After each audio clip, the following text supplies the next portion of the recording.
그 순간은 지금까지도 장례식에 참석했던 사람들의 마음을 여전히 무겁게 짓누른다. 뻣뻣하게 천으로 감싼 주검은 마치 껍질처럼 쪼그라들더니 갑자기 펄떡이며 몸부림쳤다. 입에서 검은 피가 터져 나오며 흙바닥에 튀었고 장례식장은 끔찍하고 혼란스러운 광경으로 뒤덮였다. 사람들은 공포에 질려 비명을 지르며 달아났고 준비해둔 관과 영정은 넘어져 엉망이 되었다. 너무 무서워 도망치지 못한 몇몇은 집구석에 주저앉아 있었다. 삼칸집은 향과 초연으로 어스름하게 뒤덮인 가운데 이제는 공포와 불안이 그 공간을 완전히 집어삼킨 듯 했다. 위는 사촌 오빠에게 뺨을 맞아 입술이 찢어진 것도 개의치 않고 남편의 시신 곁으로 달려가 그의 몸을 감싼 천을 하나씩 거칠게 뜯어냈다. 대씨 성을 가진 노인은 집 한쪽 구석에 웅크린 채 누군가가 흐느끼며 중얼거리는 소리를 들었다. 귀신이 들었어. 귀신이 들었어. 하지만 아마도 귀신이 든 것이 아니었을 것이다. 왜냐하면 비가 검은 피를 모두 토해낸 뒤 떨리는 몸으로 침대 가장자리를 짚으며 일어섰기 때문이다. 그의 눈은 부릅뜨고 주변에 떨고 있는 얼굴들을 하나하나 뚫어지게 바라보았다. 성인이 나를 돌려보냈다. 성인이 나를 돌려보냈다. 성인이 나를 돌려보냈다. 그는 정확히 3번 그렇게 말한 뒤 기절하듯 쓰러졌다. 그것은 후안서기가 직접 사망증명서를 찢어버린 첫 번째이자 유일한 사건이었다. 그는 기뻐하며 비가 죽음에서 돌아온 것이 사실임을 증명하는 증인들의 진술서를 작성했다. 대씨 노인도 크게 의아해하지 않고 비가 단지 임사 상태였을 뿐이라고 설명했다. 튜아나와 같은 외진 지역에서는 상대적으로 드문 현상이라고 했다. 당국이 나서고 의사가 증명했지만 사람들이 진정으로 믿은 것은 비가 죽음의 문턱에서 돌아오며 했던 4글자뿐이었다. 성인이 나를 돌려보냈다. 사람들은 위가 공포에 질려 했던 말들과 비에 가문 농장에서 일어난 현상들, 그리고 그의 기묘한 죽음을 연결짓기 시작했다. 비는 죽지 않았다. 성인이 비를 돌려보냈다. 죽음의 문턱에서 돌아온 그날 이후 비는 완전히 달라졌다. 그는 밖으로 나오지 않았고 목욕도 하지 않았다. 몇 달 동안은 흰쌀밥과 참깨소금만 먹으며 정원 뒤 창고에 스스로를 가두고 누구와도, 심지어 친척토모 교류하지 않았다. 매일 밥을 가져다 준 유일한 사람은 위였다. 3달이 지나면서 성인이 비를 돌려보냈다는 이야기는 서서히 마을 사람들의 마음에서 흐려졌다. 대신 정신병이나 심리적 외상이라는 생각이 자리 잡았다. 하지만 모두가 예상치 못한 순간 비가 갑자기 다시 나타났다. 그는 깨끗이 목욕하고 온종일 하얀 옷만 입으며 마을 다리나무 아래에서 이상한 신조를 설파하기 시작했다. 그는 이 땅을 개척하고 백성들이 살게 해준 대능 성인에 대해 이야기했다. 비는 성인이 자신에게 속삭였고 눈을 열어주셔서 과거와 미래를 알게 되었으며 난치병도 고칠 수 있다고 주장했다. 믿는 사람도 많았지만 의심하는 이도 적지 않았다. 그러나 비의 명성은 그때부터 점차 퍼져나갔다. 비가 성인에게서 전해 들었다는 교리를 통해 그는 몇몇 충실한 제자들을 얻었다. 그들은 1999년에서 2000년으로 넘어가는 순간이 인류의 마지막 시간일 것이라고 믿었다. 강대국 간의 핵전쟁이 일어나고 인류는 멸망할 것이며 오직 성인의 가르침을 믿고 따르는 자만이 피바다와 고통에서 벗어날 수 있다고 했다. 후아는 이 척박한 시골 마을에서 사람들이 생계와 먹고 사는 문제 외에는 아무것도 신경 쓰지 않을 거라 생각했다. 군인 출신으로 사상 업무를 담당했던 그는 가난이 모든 재앙의 근원이라는 사실을 잊고 있었다. 트린 반 비가 등장하기 전 튜아나 마을에서는 이미 기묘한 일들이 일어나고 있었다.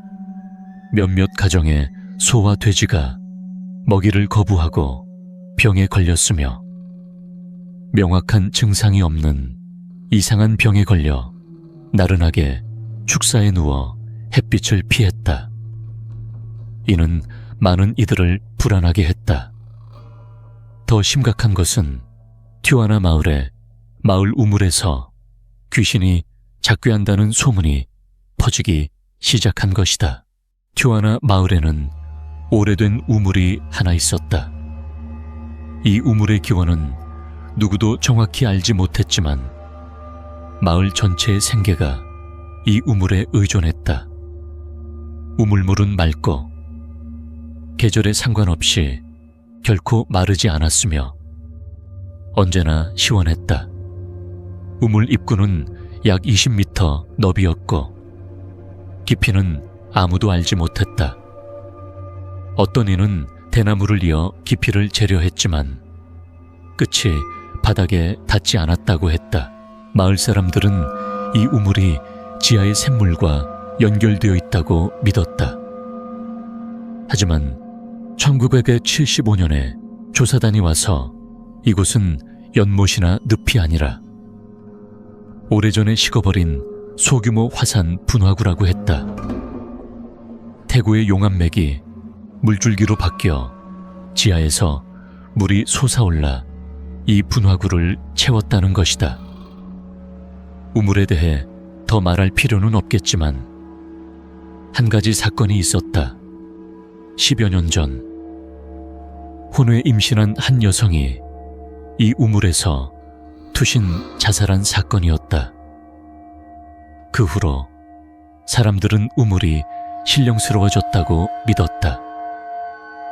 밤에 고기를 잡거나 새벽에 물건을 나르던 사람들이 우울한 울음소리를 듣거나 머리를 감는 사람의 그림자를 보았다고 했다. 그들은 그것이 그때 자살한 여성의 혼령이라고 믿었다. 소문이 한동안 떠들썩했지만 당국이 나서고 민방위가 조사했으나 아무것도 발견되지 않았다. 하지만 가축들이 병에 걸리기 시작하자 사람들은 그 오래된 우물 귀신 이야기를 다시 꺼내어 가축들의 이상한 병과 연결짓기 시작했다. 마을 사람들이 예시하기를 다시 떠올린 것도 터무니없지는 않았다. 최근 우물 근처에서 기묘한 일들이 자주 목격되었기 때문이다. 가장 먼저 언급해야 할 이는 한씨 노인이다. 한씨는 제대한 군인으로 현재 마을에서 가족계획 업무를 맡아 두 자녀 정책을 홍보하고 다녔다. 그날 밤도 매주 하던 대로 마을을 돌며 각 가정에 콘돔을 나눠주고 있었다. 우물 근처를 지나던 그는 더위에 지쳐 얼굴을 씻으려 물을 뜰어 내려갔다. 이 지역은 고지대지만 늘 후덥지근했고 밤이 되어도 자전거로 마을을 한 바퀴 돌면 땀이 흥건했다. 한씨는 바지를 걷고 샌들을 벗어 제 방에 두고 우물로 내려갔다. 하지만 손을 물에 담그기도 전에 그는 얼어붙었다. 맞은편 제방에서 물소리가 요란하게 들리고 여자의 낄낄거리는 웃음소리가 울렸다. 놀란 한씨가 고개를 들자 그는 경악하며 굳어버렸다. 그의 눈앞에는 옷 한 벌 걸치지 않은 여성이 서 있었다. 온몸에 젖은 흰 천이 피부에 달라붙어 있었다. 푸른 달빛 아래 그 노출된 모습은 매력적이기보다는 오싹한 공포를 불러일으켰다. 한씨는 정신을 차리고 고개를 돌리며 큰 소리로 외쳤다. 거기 누구야? 어느 집 딸이 이렇게 벌거벗고 있는 거야? 옷을 입어 이게 뭐하는 짓이야 하지만 돌아온 대답은 순응하는 말이 아니었다. 여자인지 남자인지 모를 기묘한 웃음소리가 들렸다. 한씨 아저씨, 한씨 아저씨, 여기 내려와서 저랑 같이 목욕해요. 여기 차가워요. 한씨 아저씨, 한씨 아저씨. 한씨는 그 존재의 목 아래만 보았다. 얼굴은 긴 머리카락에 가려져 있었고 젖은 비단 뒤로 드러난 하얀 가슴은 마치 도자기처럼 빛났다. 한씨는 넋을 잃고 홀린 듯 앞으로 걸음을 내디뎠다. 갑자기 그는 넘어지며 물속으로 푹 빠졌다. 차가운 우물물에 온몸이 잠겼다. 죽는 줄 알았던 그는 기적적으로 물 위로 떠올랐고 샌들을 제 방에 버린 채 비틀거리며 자전거를 타고 집으로 달아났다. 한씨가 우물에서 귀신에게 홀려 거의 익사할 뻔한 사건이 마을에 소란을 일으키고 있을 때 일주일 뒤 또 다른 사건이 일어났다. 이번 피해자는 마을의 젊은 청년이었다. 흥과 황은 군 복무를 마치고 휴가를 나온 군인들이었다. 마을에 돌아왔을 때 어디를 가든 사람들이 우물에서 알몸으로 나타난 여자 귀신 이야기를 떠들썩하게 나누고 있었다. 젊은 혈기에 게다가 하늘도 땅도 두려워하지 않는 군인 출신인 흥과 황은 그 귀신의 생김새를 직접 확인해보자며 의기투합했다. 그날 저녁밥을 먹고 난 뒤 두 사람은 75도짜리 술 한 병과 망고 몇 개를 사서 먹고 마시며 시간을 보냈다. 밤 10시쯤이 되어서야 비틀거리며 마을로 돌아왔다. 그때 흥은 몽둥이를 들고 있었고 황은 귀신을 묶을 밧줄을 준비해 두었다. 두 사람은 우물 근처에 자란 나무 아래에 앉아서 정말로 귀신이 나타나는지 지켜보았다. 하지만 아무리 기다려도 아무것도 보이지 않았다. 밤이 깊어지고 이슬이 짙게 내리며 모기가 극성이었다. 두 사람은 더 이상 견디지 못하고 돌아가기로 했다. 돌아가기 전 흥은 황에게 잠시 기다리라며 우물로 내려가 소변을 보겠다고 했다. 황은 길 위에서 기다렸고 흥은 우물가로 가서 바지를 내렸다. 하지만 물소리가 쌕쌕 들리던 중 갑자기 흥이 비명을 지르며 소리쳤다. 나 죽었다. 그 직후 쿵하는 둔탁한 소리가 들렸고 황의 눈앞에서 흥은 그대로 물속으로 가라앉았다. 황은 겁에 질려 급히 소리쳐 사람들을 불렀다. 마을 사람들이 횃불과 등불을 들고 달려왔다.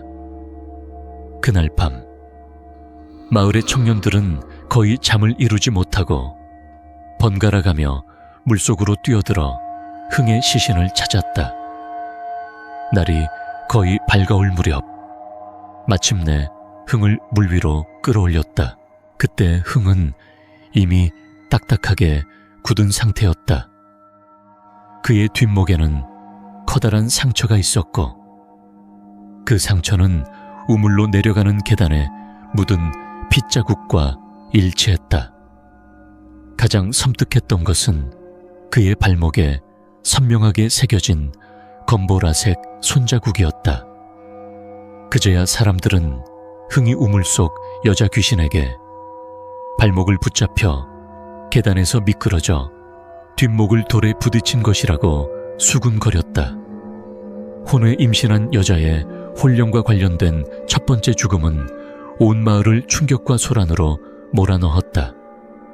이전까지 우물 주변은 사람들이 모여드는 곳이었다. 단순히 생활의 중심지일 뿐만 아니라 마을 사람들이 장사를 하던 장소이기도 했다.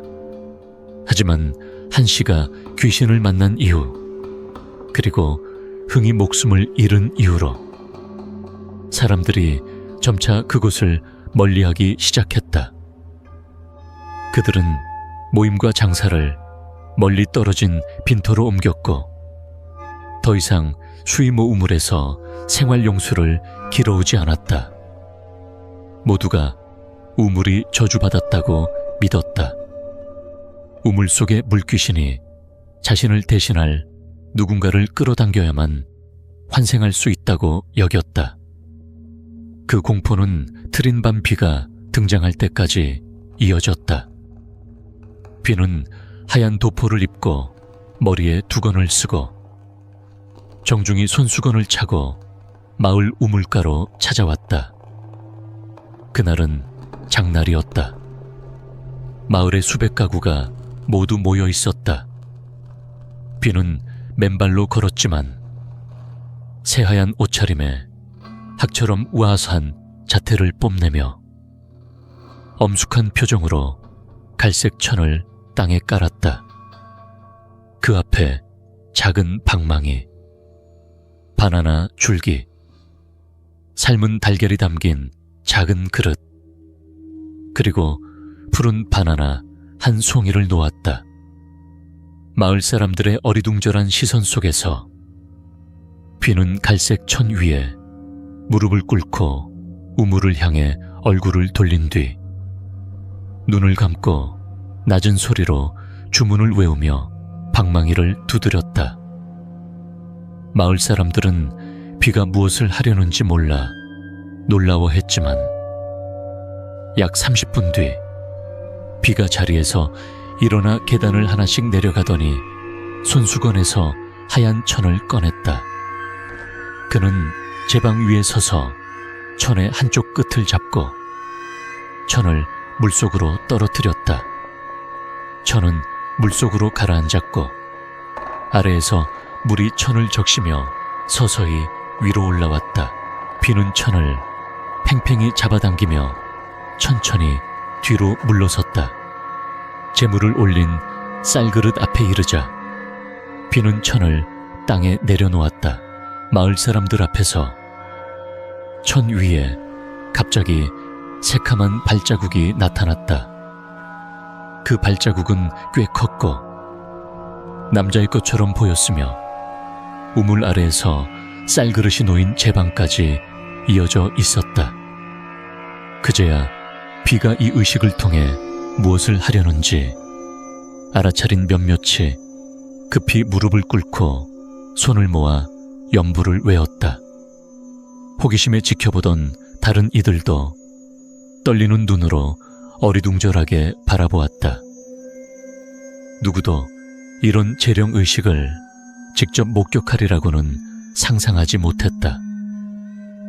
검은 발자국이 재물을 올린 쌀그릇 근처에 이르자 바나나 줄기에 꽂힌 향 몇 개가 갑자기 활활 타오르더니 불꽃이 크지만 순식간에 꺼졌다. 타오르는 불꽃을 보며 모두가 오싹 떨며 공포에 사로잡혔다. 손을 모아 연부를 외는 이들이 점점 늘어났다. 호기심 많은 무리 속에서 누군가는 비가 죽음에서 돌아왔을 때 했던 말을 떠올렸다. 성인이 나를 돌려보냈다. 성인이 나를 돌려보냈다. 성인이 나를 돌려보냈다. 일은 거기서 끝나지 않았다. 의식을 마치고 재물을 정리한 뒤 비는 가축이 병든 집들을 하나씩 찾아갔다. 부활한 이후 몇 달 동안 집 밖으로 나오지 않았던 그가 누군가 손을 잡고 인도하듯 정확히 가축이 아픈 집들을 찾아갔다. 어느 집에 가든 그는 인사도 묻지도 않고 곧장 소나 돼지, 닭이 있는 축사로 들어갔다. 이 가축에게는 풀 한 주물, 저 가축에게는 쌀겨 한 주물, 또는 집주인의 곡식을 닭들에게 뿌려주었다. 그것뿐이었지만 몇 주 동안 굶주려 죽기 직전이던 소, 염소, 돼지, 닭, 오리가 갑자기 달려들어 먹이를 먹고 쪼아댔다. 마치 비의 손에 죽은 것을 살리고 독을 약으로 바꾸며 생명을 문턱으로 끌어올리는 기적의 힘이 깃든 듯 했다. 그리고 마을 전체를 놀라게 한 또 한 가지는 재령 의식 내내 그리고 집집마다 다니는 동안 비는 거의 말을 하지 않았다. 말을 하더라도 아주 적었고 늘 고개를 숙이고 손을 모아 예를 갖추었다. 마치 참된 수행자처럼 예전에 무례하고 무지했던 태도를 완전히 버린 모습이었다. 그가 어느 집을 떠나며 작별 인사를 할 때마다 비는 한마디를 남겼다. 성인이 나를 돌려보냈다. 그날 이후 비의 명성은 크게 퍼져나갔다.